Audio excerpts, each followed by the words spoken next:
Kaitruvutra Paramo Nirmatsranam Satam Vedyam Vastavam Atra Vastu Shivadam Tapa Trayon Mulanam Srimad Bhagavate Mahamuni Krite Kim Vapurir Ishwaraha Sadyohidi Avarudyate Tra Kriti Bihi Sususubis Takshanat. Completely rejecting all religious activities which are materially motivated. This Bhagavata Purana propounds the highest truth, which is understandable by those devotees who are fully pure in heart. The highest truth is reality distinguished from illusion for the welfare of all.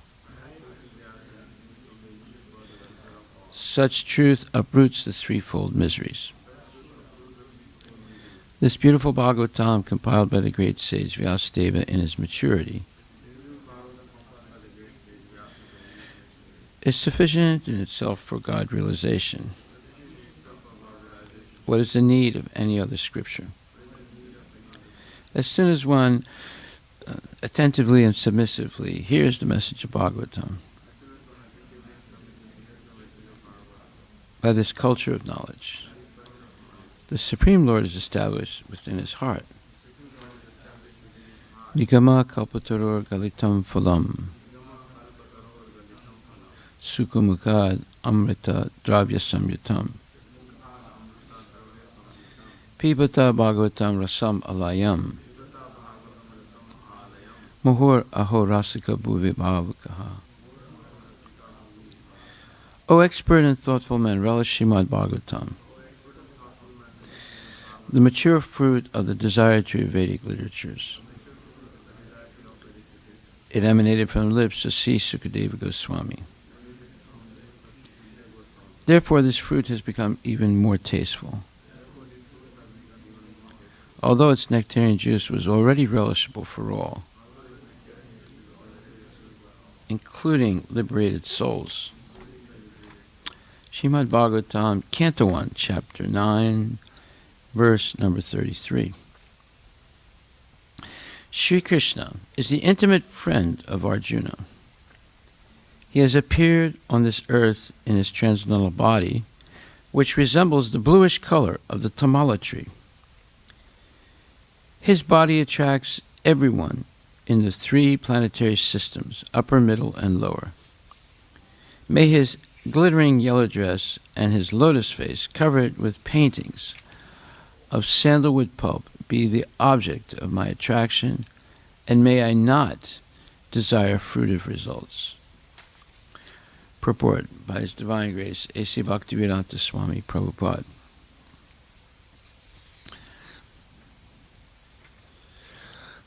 When Sri Krishna, by his own internal pleasure, appears on earth, he does so by the agency of his internal potency.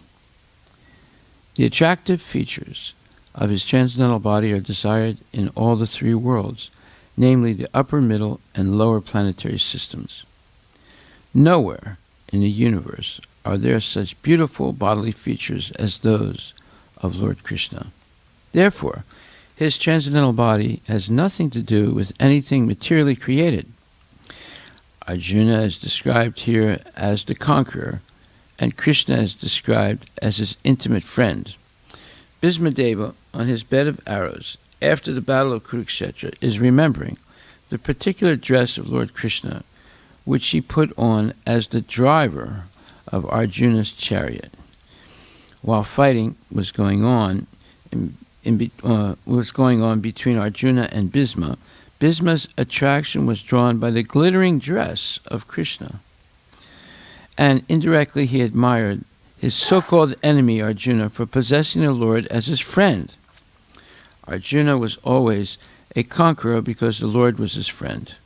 Bhismadeva takes this opportunity to address the Lord as Vijaya Sake, friend of Arjuna, because the Lord is pleased when he is addressed conjointly with his devotees.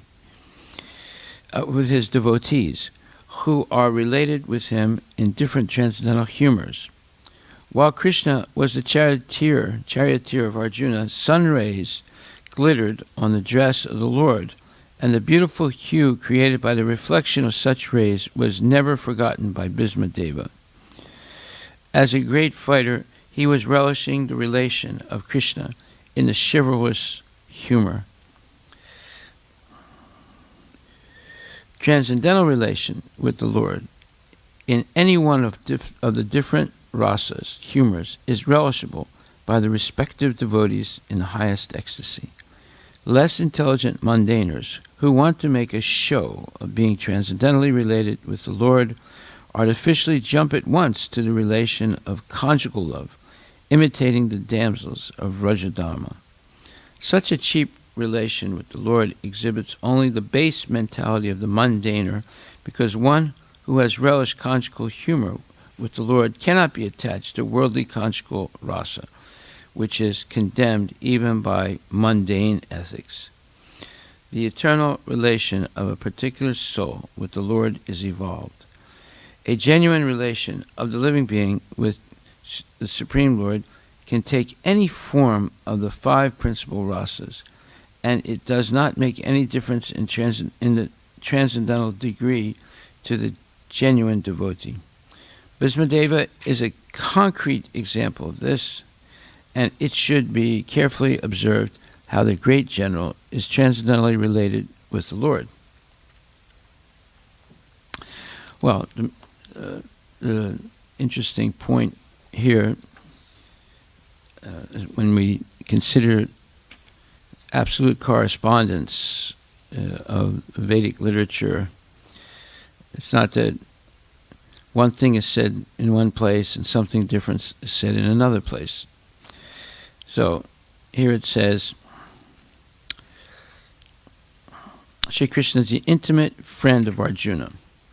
He has appeared on this earth in his transcendental body, which resembles the bluish color of the tamala tree. Well, in Vrindavan, when Prabhupada was overseeing the construction of the Krishna Balaram temple, there was a tamala tree on that land. And it's described here as bluish color of the tamala tree. So it's the bark of the tree is blackish, bluish.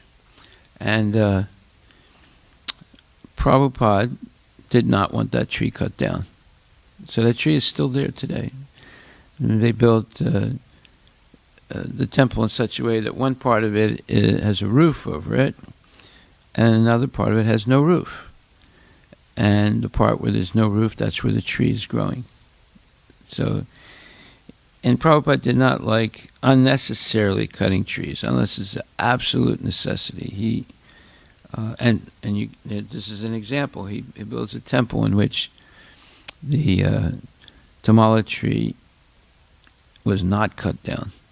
Usually, when they build temples, they cut everything down, or buildings, they cut everything down, especially trees. Even when we built this temple, we did cut one really big tree down because it was on our land, but it was in the back here, and it took up a lot of space, and it was a gigantic tree. So we cut that down. But you can see, if you look on this land, there are a lot of trees here in the back. We didn't cut them all. There was only that one tree because it was a potential danger also. Okay, so what he says here is, he says,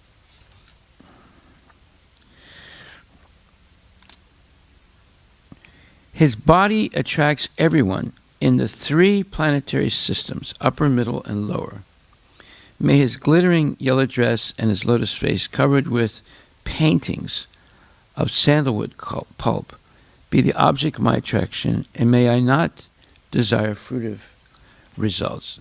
So this is the thought of a genuine devotee, that he always wants to be attracted, and he always wants to remember the beautiful features of the Lord, his glittering yellow cloth, and the sandalwood pulp that's sort of, in a sense, painted on his forehead.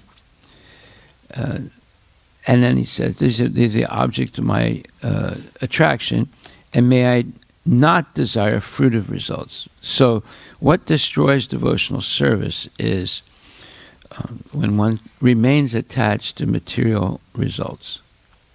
And therefore one becomes, one's devotional service is corrupted. One material desire is enough to corrupt all the thoughts, desires, and actions and words of a devotee. One material desire. Imagine if you have many. Right? So therefore, may I not desire fruitive results. In other words, Bhismadev does not want to perform any activity in which he can enjoy the result of that activity. He wants to offer the result of that activity completely to Krishna. So another important point here, Bhismadev was a great fighter, and he was relishing the relation of Krishna in a chivalrous humor. Now, we've mentioned this before. He has a special rasa. There are approximately 12 different types of rasas one can have with Krishna. But there are 5 intimate ones, and there are 7 others that and one of those 7 is the chivalrous rasa. So the chivalrous rasa is one where one actually enjoys pleasing the Lord by fighting with him and engaging in active combat. Now you might think, oh, what kind of a rasa is that? Well, it's called chivalrous rasa, and it pleases the Lord. So, because Lord is a person, and sometimes he likes to fight, but he doesn't fight with demons. He kills them very easily in other ways without having to actually battle with them.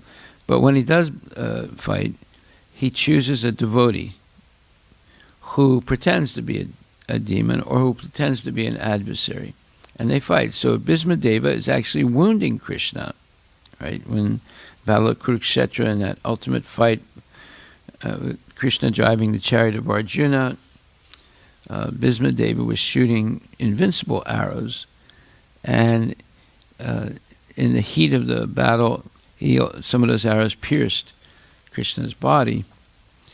Now, of course, his body is transcendental, but he can do anything he wants. So it seemed as if he was injured by those arrows, but those arrows were like feathers touching his body, and he appreciated them because his pure devotee Bhismadeva was shooting them. So this is hard for most people to understand, but it is part of the transcendental mellow of Krishna's activities. Then again, it says here that Bhisma's attraction was drawn by the glittering dress of Krishna, and indirectly he admired his so-called enemy Arjuna for possessing the Lord as his friend. Arjuna was always a conqueror because the Lord was his friend. And Bhisma takes this opportunity to address the Lord as Vijaya Sake, friend of Arjuna, because the Lord is pleased when he is addressed conjointly with his devotees, who are related with him in different transcendental humors. Well, we see that Krishna arranged Bhisma's becoming mortally wounded, but Bhisma being a Mahayogi, even though he was mortally wounded, he didn't die. He waited until the Battle of Kurukshetra was over, until all the obsequies or all the funeral rituals were done for the dead. And then there was a dilemma that Krishna and Vyasadeva, who's an incarnation of Krishna, they couldn't convince Yudhisthira to become the king. Well, obviously they can, or they could, but Krishna wanted Bhismadeva to convince Yudhisthira to become the king, so that Bhismadeva would be glorified, and that everyone would see that he's actually a Mahabhagavat, a expert in Krishna consciousness. So everyone came to pay their last respects to Bhismadeva, who was wounded and was about to leave his body. But before he left, he instructed Yudhisthira in Raja Dharma, and he explained the proper functioning of the Varnashram Dharma system, the proper duties of a king, and then he taught him the Vishnu Sahasram Sotram, and he explained to him who is Krishna. He's the Supreme Personality of Godhead, the original Narayana, and that everything's coming from him, everything is situated within him, everything goes back to him in the material creation. So Bhisma is one of the greatest authorities in Krishna consciousness. Now, how is it possible when he was fighting as an enemy of Arjuna and the Pandavas and Krishna? Well, this is part of the chivalric or chivalrous relationship that he has. And therefore, when he sees Krishna in his two-armed form on the chariot, but he desires to see Krishna in his four-armed form, carrying the Sudarshan Chakra and the Gada, the mace, and the lotus flower, and the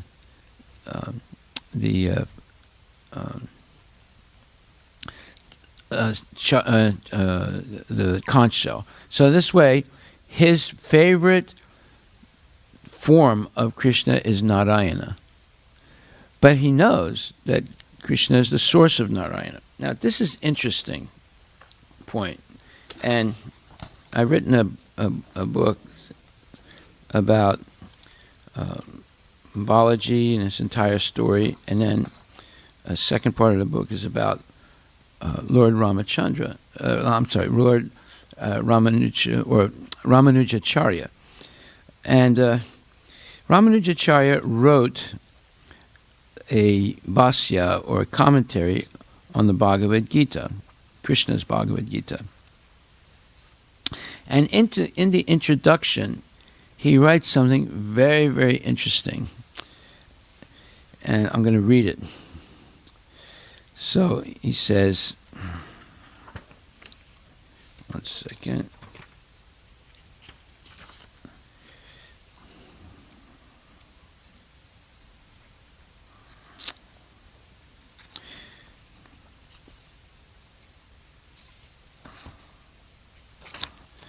He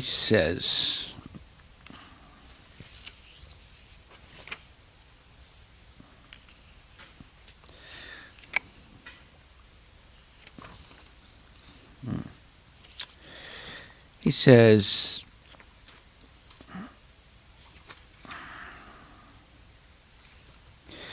the Supreme Lord Krishna, whose expansions and incarnations have their abode in the transcendental celestial firmament known as Vaikuntha, which is indestructible and limitless, and which conforms with his nature, which is expansive, unfathomable, endless, and opulent. That Vaikuntha of infinite wonder, of infinite glory, of infinite majesty, and of infinite omnipotence is eternal and imperishable. The Supreme Lord Krishna, by whose will and pleasure trillions of universes are dramatically displayed by projection in the material substratum, in the modes of sustentation and dissolution. The universe is so replete with 8,400,000 different species of life, and full of so many wonderfully variegated and amazingly phenomenal creations and hosts of enjoyers thereof.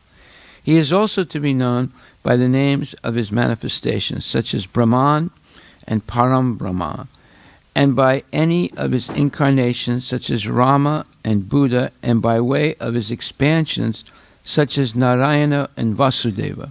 So, in this introduction to the Bhagavad Gita, he clearly says that Narayana is an expansion of Krishna, and that Krishna is the Supreme Lord, who's the ultimate, he says, the Supreme Lord Krishna, who is the ultimate truth, the ultimate consciousness, and the ultimate personality, having emanated the complete cosmic manifestation from Brahma down to a blade of grass by his own desire, he withdrew within his own self and was instantaneously completely beyond the material existence and the meditations and adorations of Brahma, the Devas, and mortal beings. So it's very clear that he is proclaiming in a very bold way that Krishna is the Supreme Lord. He's the Lord and source of all emanations, including Narayana.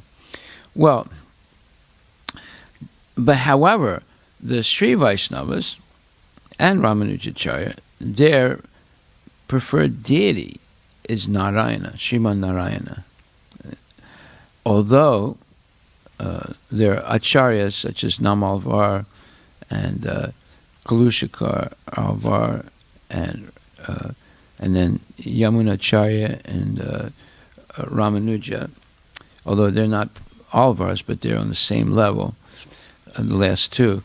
They all agree that Krishna is the Supreme Personality of Godhead, but their preferred deity or form of Krishna is Narayana. So this is something that is also also part of Bhismadeva's meditation. He knows who Krishna is. He explains who Krishna is to Arjuna, but yet he prefers seeing Krishna in the form of Narayana, because in that form Krishna ran toward him with the chakra to subdue him completely, and in the process he violated his promise that he would not fight, but he did it because he's Bhakta Vatsala. He is the dearest friend of his devotees. So when we read, there's a perfect correspondence amongst all the Vaishnavas, Vaishnava acharyas. It's not that Ramanuja said something different than Sri Chaitanya Mahaprabhu or other previous, or Madhavacharya said something different. They all agree that Krishna is the Supreme Personality of Godhead, but they have their own preferences of which form of Krishna, or which form of the Lord's expansions they worship. So we'll stop right there. Hare Krishna. All glories to Srila Prabhupada ki jai.